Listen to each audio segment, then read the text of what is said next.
안녕하세요, 여러분. 오늘은 특별한 날에 특별한 이야기를 나눠보려고 합니다. 오늘이 무슨 날인지 아세요? 바로 관절염의 날입니다.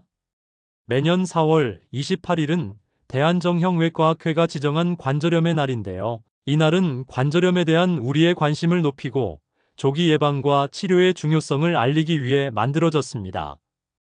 저는 우리 노년의 삶에서 특히 중요한 퇴행성 관절염에 관해 이야기해 보려고 합니다. 점점 고령화되는 우리 사회에서 이 질환은 삶의 질을 크게 떨어뜨리는 주범이 되고 있어요. 제 어머니도 몇 년 전부터 무릎 통증으로 고생하셨는데 처음엔 그저 나이 들면 다 그런 거라고 생각하셨대요. 아이고, 이 몸이 벌써 이 나이인가 보다 하며 통증을 참으셨죠. 하지만 결국 병원에 가보니 퇴행성 관절염이 상당히 진행된 상태였습니다. 조금만 일찍 치료를 시작했더라면 하는 아쉬움이 크셨어요. 여러분, 관절 통증은 그저 나이 탓으로 여기고 참지 마세요. 지금부터 퇴행성 관절염에 대해 자세히 알아보고 미리 예방하고 현명하게 관리하는 방법을 함께 살펴봅시다. 최근 건강보험심사평가원의 자료를 보면 작년에 퇴행성 관절염 환자 수가 약 433만 명에 달했다고 합니다. 그 중에서 50대 이상이 무려 90%를 차지했어요. 특히 여성분들은 남성보다 이 질환에 더 취약한데 그 이유는 무릎 연골이 상대적으로 얇고 근육량이 적기 때문입니다. 아니, 그럼 나이 들면 무조건 관절염에 걸린다는 건가요? 아닙니다. 나이가 들면 관절염 위험이 높아지는 건 사실이지만 모든 분이 관절염으로 고통받는 건 아니에요. 퇴행성 관절염은 단순히 나이 때문만이 아니라 여러 요인이 복합적으로 작용합니다. 제 이웃에 70대 중반의 김 할머니가 계신데 매일 아침 동네 한 바퀴를 걸으시고 가벼운 수영도 하세요. 비슷한 나이의 다른 분들보다 훨씬 건강한 무릎을 유지하고 계십니다. 할머니의 비결은 뭘까요? 바로 꾸준한 관리와 적절한 운동이었습니다. 퇴행성 관절염은 뼈와 뼈 사이에서 완충 역할을 하는 연골이 손상되면서 생기는 질환입니다. 마치 자동차의 완충장치가 망가지면 승차감이 나빠지듯 우리 몸의 완충장치인 연골이 다르면 관절에 통증이 생기고 움직임이 불편해지는 거죠. 이런 연골 손상의 원인은 다양합니다. 나이가 들면서 자연스러운 노화로 인한 것도 있지만 젊었을 때 다쳤던 관절 부상, 유전적인 요인, 비만으로 인한 과도한 체중 부담, 여성의 경우 폐경기 이후 호르몬 변화 등도 영향을 미칩니다. 특히 관절을 과도하게 사용하는 경우에 퇴행성 관절염 위험이 높아집니다. 운동선수나 육체 노동을 오래 하신 분들 또는 오랜 시간 쪼그려 앉아 일하시는 분들이 관절염에 더 취약한 이유가 바로 이 때문입니다. 또한 다리가 오자오자로 휜 분들은 체중이 무릎 안쪽으로 더 많이 실리게 돼요. 내측 관절염이 생길 가능성이 높습니다. 반대로 X자로 다리가 휜 경우는 무릎 바깥쪽에 관절염이 잘 생깁니다. 제가 예전에 만났던 60대 초반의 박씨 어르신은 젊었을 때 축구를 하다가 무릎을 크게 다친 적이 있었어요. 그때는 별 문제가 없었는데 나이가 들면서 그 부상이 퇴행성 관절염으로 이어졌다고 합니다. 이처럼 젊은 시절의 관절 부상이 나중에 관절염으로 나타날 수 있습니다. 따라서 퇴행성 관절염은 단순히 나이가 들어서 생기는 병이 아닙니다. 젊은 시절부터 관절 건강에 신경 쓰고 위험 요인을 관리하는 것이 중요합니다. 여러분, 혹시 이런 경험 있으신가요? 아침에 일어나서 첫걸음을 떼려는데 무릎이 뻣뻣하고 아픈 느낌. 계단을 오르내릴 때 무릎에서 소리가 나거나 통증이 있는 것. 오래 앉았다가 일어날 때 무릎이 굳은 것처럼 느껴지는 것. 이런 증상들이 퇴행성 관절염의 초기 신호일 수 있습니다. 처음에는 활동할 때만 통증이 나타나다가 병이 진행되면 쉬고 있을 때도 통증이 계속됩니다. 또한 관절이 뻣뻣해지거나 움직일 때 뚝뚝 소리가 나기도 하죠. 심해지면 무릎 모양이 변형되어 다리가 휘기도 합니다. 퇴행성 관절염의 특징은 증상이 일정하지 않다는 점입니다. 통증이 심했다가 좋아졌다가를 반복하면서 점점 악화되는 경향이 있어요. 그래서 많은 분들이 괜찮아졌네 하고 방치하다가 결국 더 심해진 후에야 병원을 찾게 됩니다. 저의 경험을 하나 말씀드릴게요. 저희 동네 복지관에서 만난 60대 중반의 이씨 할머니는 무릎 통증이 있었지만 나이 들면 다 그런 거지 하며 3년을 참으셨대요. 결국 통증이 너무 심해져서 병원에 가보니 관절 연골이 거의 닳아 없어진 상태였습니다. 조금만 일찍 치료를 시작했더라면 그렇게 고생하지 않았을 텐데요. 전문가들은 무릎을 굽혔다 폈다 하는 동작에서 통증이 일주일 이상 지속되면 병원에 가보는 것이 좋다고 조언합니다. 통증을 참고 견디는 것이 미덕이 아니라 조기에 적절한 치료를 받는 것이 현명한 선택입니다. 특히 여성분들은 폐경 이후 골다공증과 함께 관절염 위험도 높아집니다. 호르몬 변화가 연골과 뼈에 영향을 주기 때문이죠. 그래서 50대 이후 여성분들은 더욱 관절 건강에 신경 써야 합니다. 이제 여러분은 퇴행성 관절염이 무엇인지, 어떤 원인으로 생기는지, 어떤 증상이 나타나는지 대략 이해하셨을 겁니다. 퇴행성 관절염은 한번 생기면 완전히 없애기는 어렵지만 적절한 관리와 치료로 통증을 줄이고 일상생활을 편안하게 유지할 수 있습니다. 이제 관절염을 어떻게 예방하고 관리할 수 있는지, 또 어떤 치료 방법들이 있는지 자세히 살펴보도록 하겠습니다. 먼저 퇴행성 관절염의 예방과 관리에 대해 이야기해 볼까요? 한번 발병하면 완치가 어려운 만큼 예방이 정말 중요합니다. 첫 번째 비결은 적정 체중 유지입니다. 여러분, 체중이 단 1kg만 늘어도 무릎에는 3kg에서 5kg의 부담이 더해진다는 사실 알고 계셨나요? 특히 배 주변에 지방이 많이 쌓이면 염증 물질이 늘어나 관절에도 좋지 않은 영향을 줍니다. 제가 아는 60대 후반의 최 씨 할아버지는 은퇴 후 운동 부족과 잦은 회식으로 10kg이 늘었다가 무릎 통증이 시작되자 식단 관리와 꾸준한 걷기로 6kg을 감량하셨어요. 그러자 무릎 통증이 눈에 띄게 줄어들었다고 합니다. 체중 관리에는 식습관이 중요한데요. 튀긴 음식이나 단 음식은 줄이고 채소와 과일, 생선에 들어있는 좋은 지방을 적절히 섭취하는 것이 도움이 됩니다. 또한 물을 충분히 마시는 것도 관절 건강에 매우 중요합니다. 우리 몸의 연골은 약 70%가 물로 이루어져 있어 수분이 부족하면 연골이 제 기능을 하지 못하게 됩니다. 두 번째는 적절한 운동입니다. 아니, 관절이 아픈데 운동을 하라고요? 이렇게 의아해 하시는 분들이 많을 텐데요. 실은 적절한 운동이야말로 관절 건강의 비결입니다. 운동을 통해 관절 주변 근육을 강화하면 관절에 가해지는 충격을 줄일 수 있어요. 특히 수영이나 아쿠아로빅처럼 물속에서 하는 운동은 관절에 부담을 주지 않으면서 전신 근육을 강화할 수 있어 좋습니다. 자전거 타기도 무릎에 체중 부담을 덜면서 할 수 있는 좋은 운동이에요. 집에서도 간단히 할 수 있는 운동이 있는데요.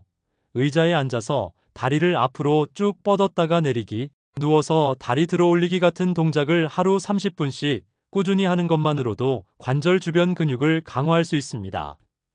제 어머니도 처음에는 무릎이 아파서 운동하기를 꺼리셨는데 의사 선생님의 권유로 집에서 간단한 근육 강화 운동을 시작하셨어요. 석 달 정도 꾸준히 하시니 통증이 줄고 계단 오르내리기가 한결 편해지셨다고 합니다. 단, 관절에 무리가 가는 달리기, 점프, 갑자기 방향을 바꾸는 운동, 무거운 물건 들기 등은 오히려 관절에 나쁠 수 있으니 주의하세요. 세 번째로 생활 습관을 개선하는 것도 중요합니다. 오래 서 있거나 쪼그려 앉는 자세는 무릎에 부담을 줍니다. 바닥에 앉는 것보다는 의자에 앉는 습관을 들이고 무릎을 과도하게 굽히는 자세는 피하는 것이 좋아요. 또 바닥이 딱딱한 신발보다는 쿠션이 있는 신발을 신고 평지를 걷는 것이 관절 건강에 도움이 됩니다. 오르막이나 내리막, 계단은 무릎에 더 많은 부담을 주니까요. 저희 동네 75살의 박 할머니는 관절 건강을 위해 집안 곳곳에 변화를 주셨어요. 낮은 의자 대신 높이가 적당한 의자로 바꾸고 화장실에 안전 손잡이를 설치했죠. 또 미끄럼 방지 매트를 깔아 넘어질 위험도 줄였습니다. 이런 작은 변화들이 일상생활을 더 편안하게 만들어준다고 하시네요. 이렇게 생활 습관을 조금씩 바꾸는 것만으로도 관절에 가해지는 부담을 크게 줄일 수 있습니다. 그렇다면 이미 퇴행성 관절염이 생겼다면 어떻게 치료해야 할까요? 치료법은 증상의 심각도에 따라 달라집니다. 가장 기본이 되는 치료는 약물 치료입니다. 주로 통증과 염증을 줄이는 소염진통제를 사용하는데, 이것은 크게 먹는 약과 바르는 약, 그리고 주사 치료로 나눌 수 있습니다. 먹는 약은 주로 비스테로이드성 소염진통제인데, 위장장애 같은 부작용이 있을 수 있어 의사와 상담 후 복용하는 것이 좋습니다. 특히 고혈압이나 심장질환, 신장질환이 있으신 분들은 더욱 주의해야 합니다. 바르는 약은 상대적으로 부작용이 적지만 효과도 제한적입니다. 가벼운 통증이 있을 때 보조적으로 사용하면 좋아요. 주사 치료는 관절 내에 직접 약물을 주입하는 방법입니다.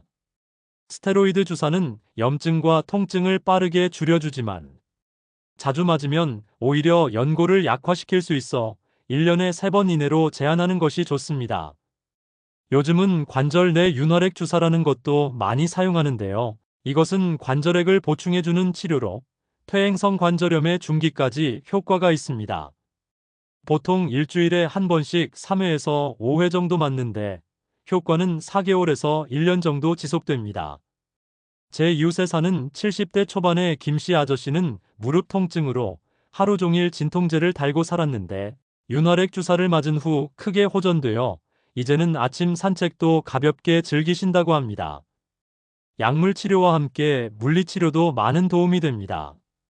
온열 치료, 전기 치료, 초음파 치료 등이 있으며 특히 통증이 심할 때는 냉찜질이, 관절이 뻣뻣할 때는 온찜질이 효과적입니다.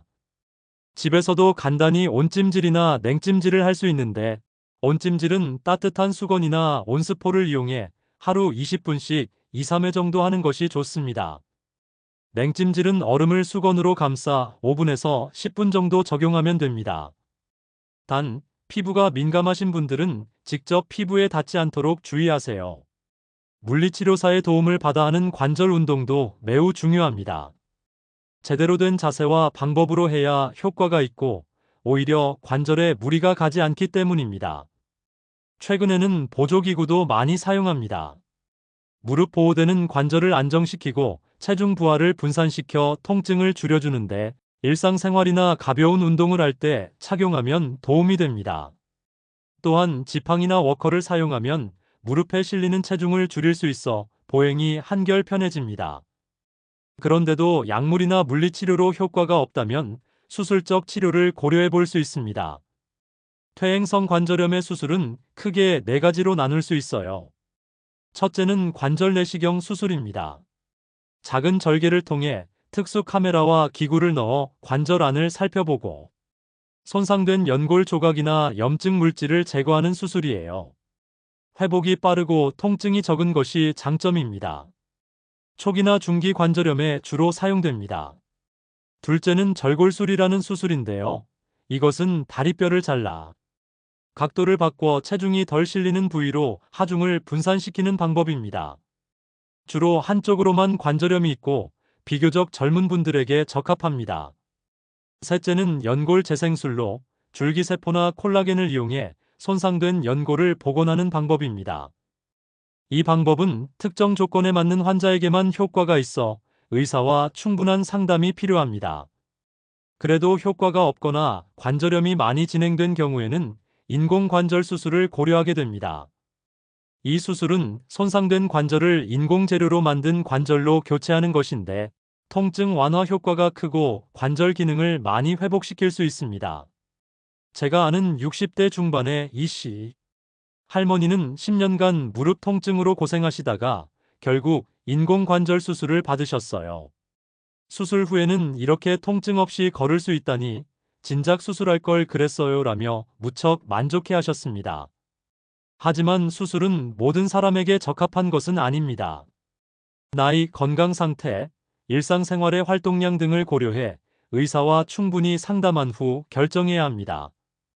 또한 인공관절은 영구적이지 않아 15년에서 20년 정도 지나면 교체가 필요할 수도 있다는 점을 기억하세요. 수술 후에는 재활치료가 매우 중요합니다. 적절한 재활 운동을 통해 근력을 회복하고 관절 기능을 최대한 향상시킬 수 있기 때문이죠. 여기서 잠깐 요즘 약국이나 인터넷에서 많이 볼 수 있는 관절 영양제에 대해 말씀드릴게요. 대표적인 것이 글루코사민과 콘드로이친인데 이들은 연골의 구성 성분을 보충해 준다고 알려져 있습니다. 하지만 이런 영양제들이 모든 사람에게 효과가 있는 것은 아닙니다.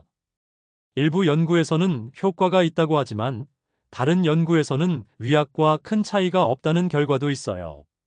따라서 영양제에만 의존하기보다는 의사와 상담하면서 적절한 치료를 병행하는 것이 좋습니다. 제 경험을 하나 더 나누자면 저희 어머니는 관절 영양제를 몇 달 복용했지만 큰 효과를 못 느끼셨고 오히려 규칙적인 운동과 체중 관리가 더 도움이 되었다고 하셨어요. 최근에는 퇴행성 관절염의 보완 치료법으로 침 치료나 뜸, 부항 같은 한방 치료도 많이 이용하시는 분들이 계십니다. 이러한 치료가 일부 환자들에게 통증 완화 효과가 있다는 보고도 있으나 개인마다 차이가 있을 수 있으니 전문가와 상담하시는 것이 좋겠습니다.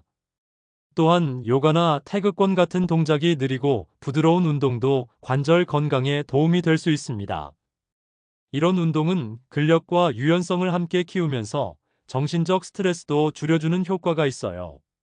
퇴행성 관절염과 함께 살아가야 하는 분들에게 마지막으로 드리고 싶은 조언은 포기하지 말라는 것입니다.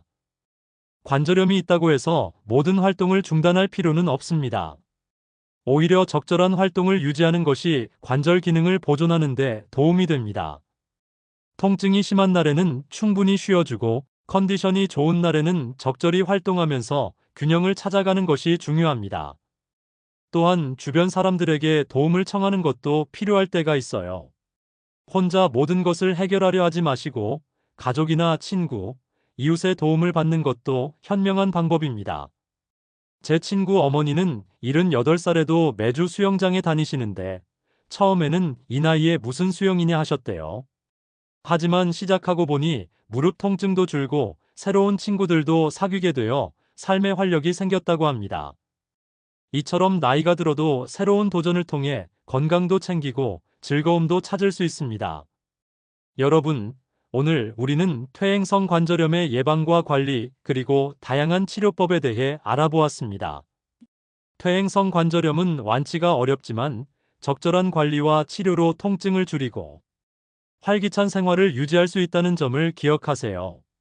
무릎 통증을 그저 나이 탓으로 여기지 말고 증상이 지속된다면 반드시 전문의를 찾아 정확한 진단과 치료를 받으시기 바랍니다.